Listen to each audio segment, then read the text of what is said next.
Services Committee on Wednesday, 19th June. The Town Council record all public meetings held in the Council Chamber. Under new legislation, members of the public are able to record, film and broadcast from a designated area. Please be aware that the meeting will be recorded and might be filmed or broadcast. Okay, let's move to item number 1, apologies. Yes, Chair, we've received apologies from Councillor Chichester Miles. Please give a reason. Chair, he's got a work commitment Okay. at the moment. Thank you. So do we resolve to accept the apologies from Councillor Chichester Miles? Yes, thank you. Item number 2, declaration of interest. Any declaration of interest that anybody has spotted from the agenda? No. No. Thank you. Right, move on to item 3. Just give a little update on things that have happened. It's a purely factual report between 2 meetings from March to today. Harpenden Town Council has attended the opening of the Harpenden History Museum at the EMC in April. It was organised by the History Society and it was a really successful event. I think quite a lot of councillors were there, over 1,000 attendees. Fiona was there in her official capacity as mayor. And thanks to Jill, who sits on the public realm in St Albans, she notified me that EMC has recently been awarded a score of excellent by Sport England's Quest scheme, following a sort of effectively a 2-day examination of facilities and customer service. So that's really positive, isn't it? In May, we had the annual town meeting, which saw the presentation of 7 merit awards to individuals who've made an outstanding contribution to our local community. Last month, I accompanied Phil on a tour of all of our recreational grounds, which has actually fortuitously fallen really well because we've got an item on that tonight in the agenda. Just looking at the playground equipment, the MGA areas and accessibility, and it's our responsibility on this committee for those green spaces. So if you don't know those recreation areas, it's actually not a bad thing to pop up and have a look at them and just see them. I think they're all great. Harpenden's really, really fortunate to have those areas. And of course, last month we had a further presentation to councillors from Solemn who went through some of the outcomes of the public consultation, but hasn't moved on very much more from the last time. Okay, that's all I have to say. Anything else on that in terms of urgent items, Phil? Chair, there are no urgent items. Okay, thank you. So we move to agenda item number 4, which is public questions in accordance with standing orders. I have no public questions, Chair. Okay, thank you. Item number 5, the minutes of the previous meeting in March. I hope everyone's had an opportunity to have a look at that.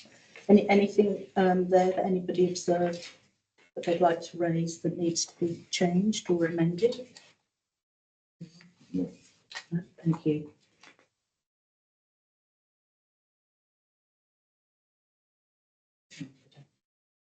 No.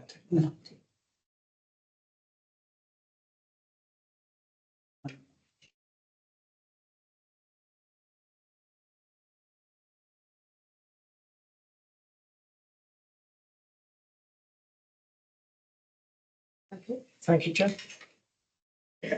Thank you. Right, so we'll move now to item number 6, which are the minutes of other meetings referred to community services. And we have the minutes of the allotment working party. So did everyone see those, receive those? You're happy with those? Mm-hmm. Thank you. Then we move to item number 7, the officers' report. So the first one you'll find on page 7, okay, which is the forward planner and resolution tracker. Bill, would you like to just talk us through that? Yes, Chair, thank you. Just in brief, this is the usual standing item where the committee is asked to note and approve and make any comments or amendments to the forward planner that's attached, and to also note the resolution tracker. I'm happy to go through it if you want me to, but it may be that councillors have already looked at it. So any observations, anybody? Does anybody want Phil to go through that on any specific points that you've picked up on that? No. Not for me. You're happy then? Yeah. So the recommendation is that the committee is asked to note and approve the forward plan attached to Appendix A and to note the resolution tracker attached at Appendix B and approve the removal of those resolutions marked complete. Okay, lovely. So moving on to 7.2, which is budgetary control, provisional outturn 2023-24. The report's attached and you'll find it on page 14. Is there anything you would like to point out there, Phil? that's relevant? So Chair, this is the provisional outturn for 2023-24. The full set of the budget was reviewed by CPF last week, and this monitoring report presents the budgets that are within the CSC remit only. Table 1 is probably the most important part of this. It shows the main variances, and you can see that out of £1,208,690 released, £739,000 is rolling forward into the budget of this financial year. Other main favourable variances are the £47,000 of management plan works, which weren't completed within 23-24, and they've been added to earmarked reserves for works completion in 24-25. The commercial income favourable variance of £24,000 is because of more income being received than anticipated in the Mugger and the tennis courts, and that has now been built more accurately into the 24-25 budget. And the final one that I think is worthy of note is the staff costs favourable variance of £14,000. That was due to the junior town ranger not yet being recruited. We're currently monitoring the performance of the new ranger service, and we'll then be able to evaluate when is the best time to use that money to recruit what's appropriate. So all variances, the underspends, have been put into earmarked reserves for specific projects in 24-25.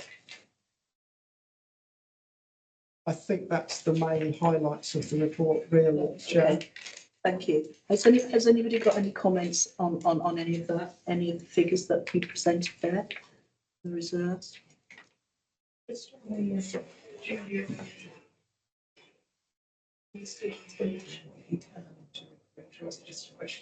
Sorry, I can't speak at the moment. If you need the extra body. So the town clerk will correct me if I'm wrong, but I think that the answer to that is that we have intention to recruit, but as we are getting the opportunity now we're operational to assess the effectiveness of the team, the actual type of resource that we need may or may not vary. Okay, that's fine. Have you any other questions? No? Okay, so the committee is asked to note the report. Okay, thank you. So we note that report. Moving on to 7.3, which is the review of the town council's play areas, and you'll find that on page 20. I don't know if everyone's had an opportunity to look through this, because obviously there are a number of play areas. But if you'd like to pull out the highlights of what the recommendations are. Yes, Chair, thank you very much. I'd like to start just by pointing out a typo on page 38 that relates to Oakley Road play area, where in answer to the question, does it require investment in the next 3 years? It says, yes, clear investment is needed to deal with issues. That's incorrect. No investment is required at this time. I just wanted to correct that and apologise for the error there. So this report, it's a high-level overview of Hartlepool Town Council's play areas. We own play areas in 8 locations, and the council's business plan includes a commitment to ensure the play areas are well maintained and that we encourage active play. This current condition review of play areas is intended to help inform this committee where investment may be required during this current business planning period. Aside from this review, Harpenden Town Council staff are trained as operational inspectors of play areas and qualified as operational inspectors. And all areas are visited over every day or at least 4 days a week by town rangers, who are the qualified staff along with green spaces development officers. In the appendices attached, a position statement can be found for each of our play areas. As many of the play areas were refurbished in recent years, they are generally in good condition. However, some urgently required investment will be required in this business plan, and some others would benefit from investment if funding is available. So you will see in the report that Marquis Lane is the play area in most need. It was when it was last refurbished, it was a part replacement, part refurbishment of the heritage pieces, and so the heritage pieces of equipment and the wet pool surfaces and some of the other surfaces, it's essential that they are replaced in the next 2 to 3 years. Westfield Recreation Ground, it would be desirable to do some repairs to the wet pool surface there, but that's not as urgent. And all sites would benefit from replacement of grass matting with wet pool under the higher risk equipment. That's desirable. And there is an explanation into the report why that is desirable. But basically, those types of surfaces are fine when the playground is new, but when they become compacted through use, then they are not as compliant in terms of the absorbency of shock.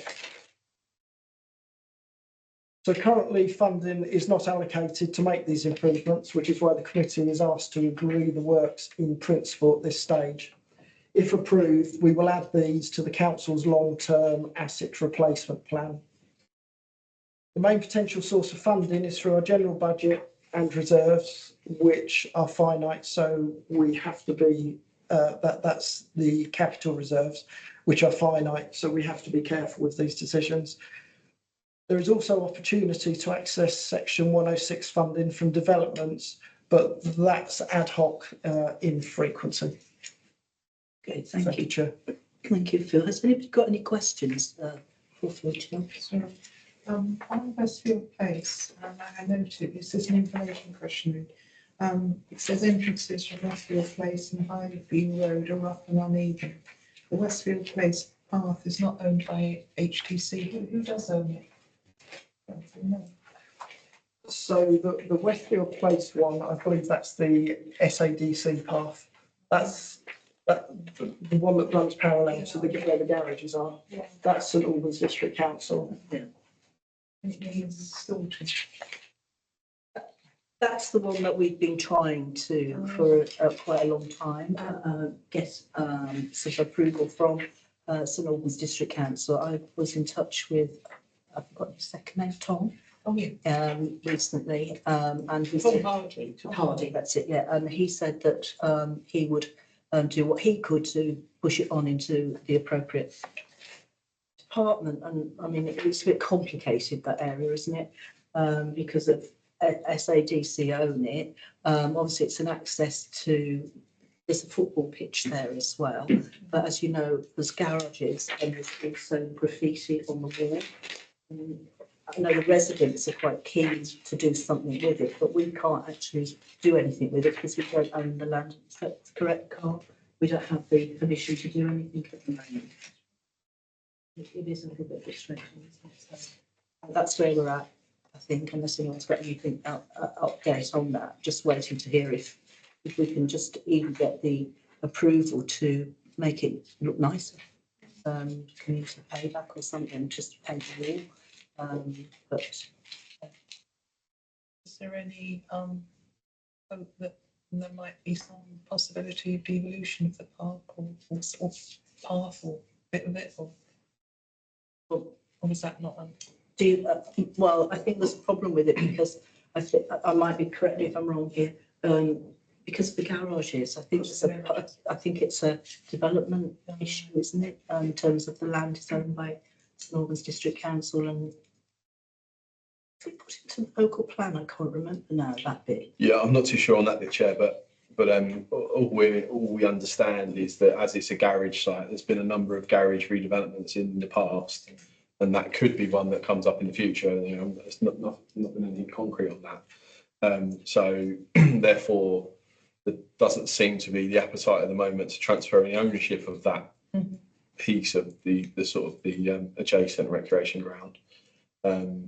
Which doesn't necessarily sort of stop us from what we want to do. We would just be happy with some permission to use some resources in the form of community payback in the first instance, to tidy it up, and then working with our green space officers, we could do quite a small localised community initiative, you know, a community planting scheme or something that would prevent the sort of the vandalism of that area as well in the future.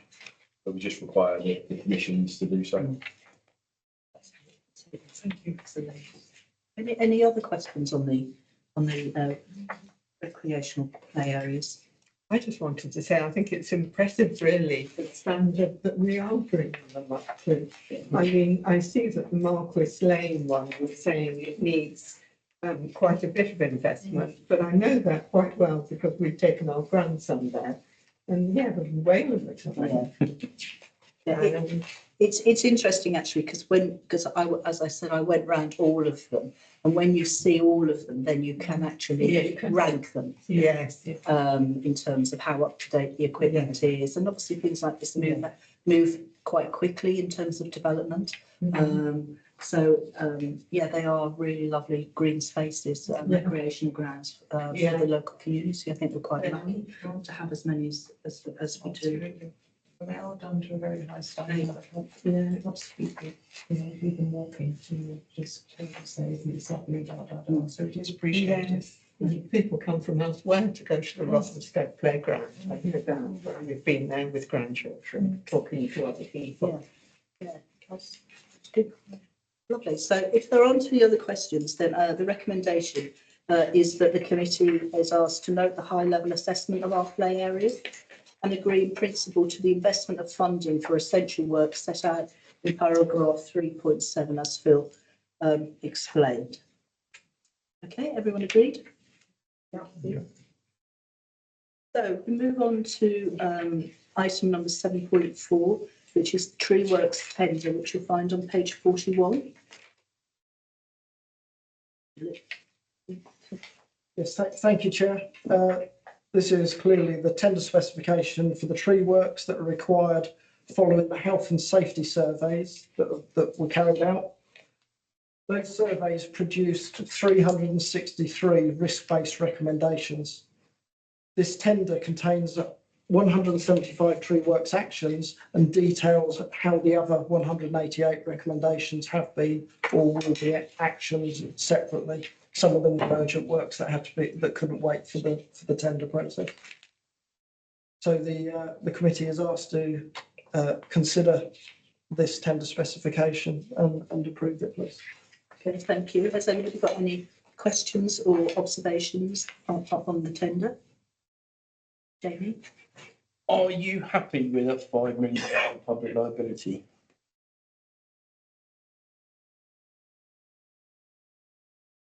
Should they be more? I'm going to look at the town clerk and ask him what the correct answer is to that.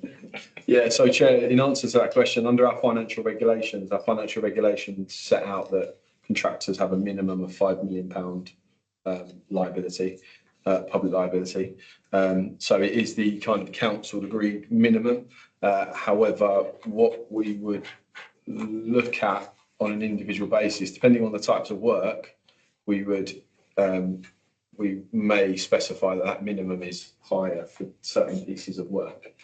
Chainsaws and dropping trees on. Yes, so I'll finish the sentence by saying, actually, no. Actually, if it says 5 million in here, believe that probably should be 10 million, and ordinarily the tree surgeons that come back to us are 10 million anyway. So it's a very fair point, and actually I think it should be 10 million if it's not in there. Right, so shall we say up to 10 million, amend it to up to 10 million or something?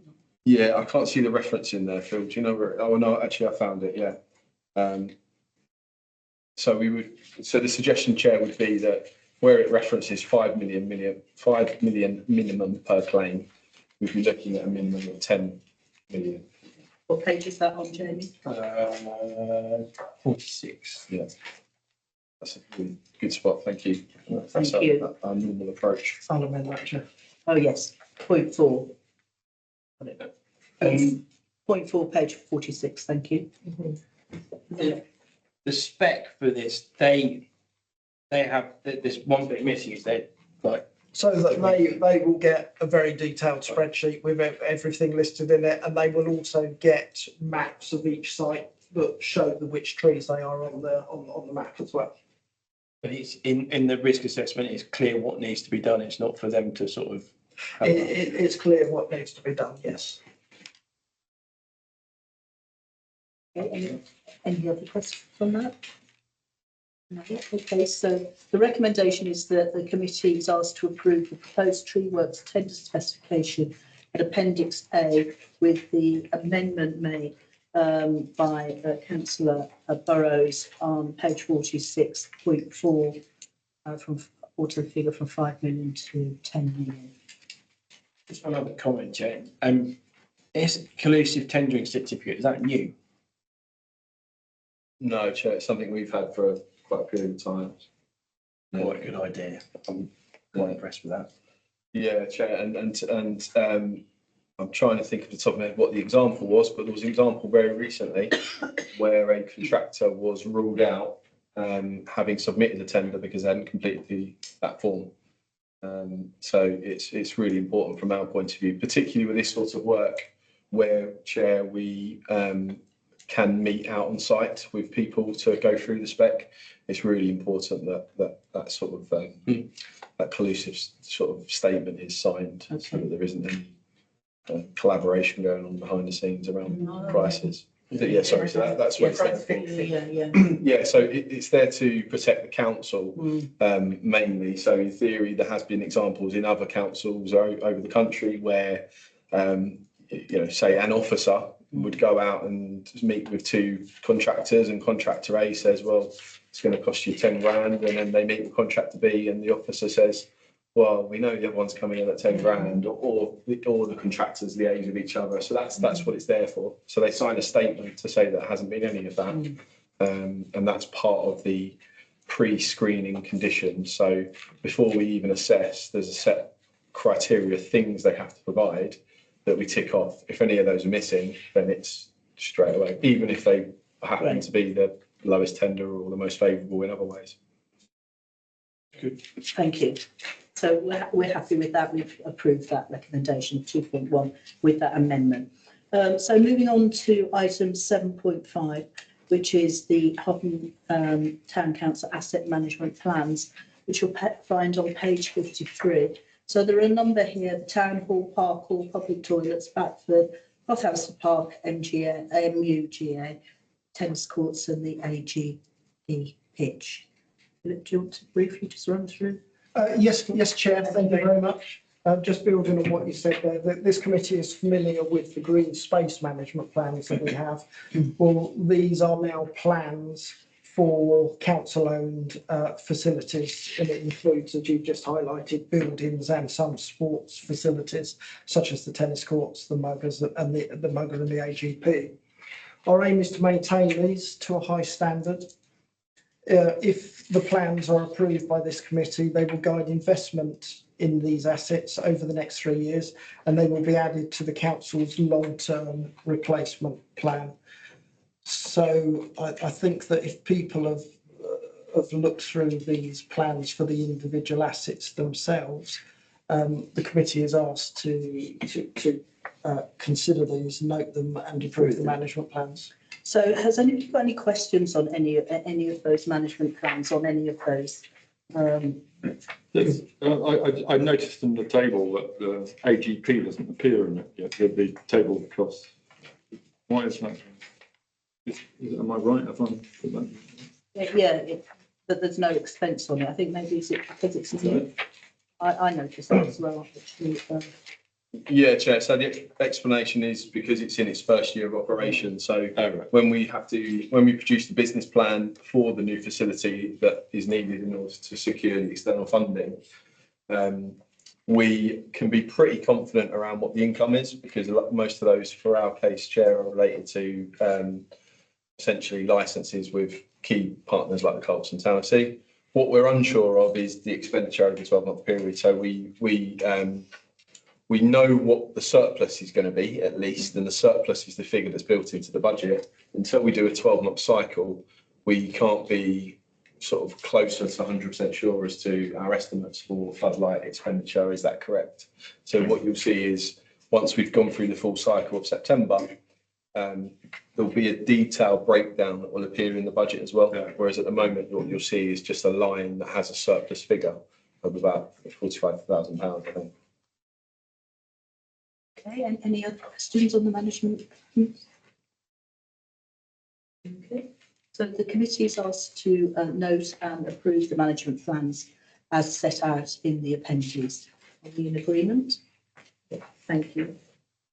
Okay, so we move to item 8, and I have to resolve to move to exempt business. Is that correct? Yes, please. You read this out and then I'll take it.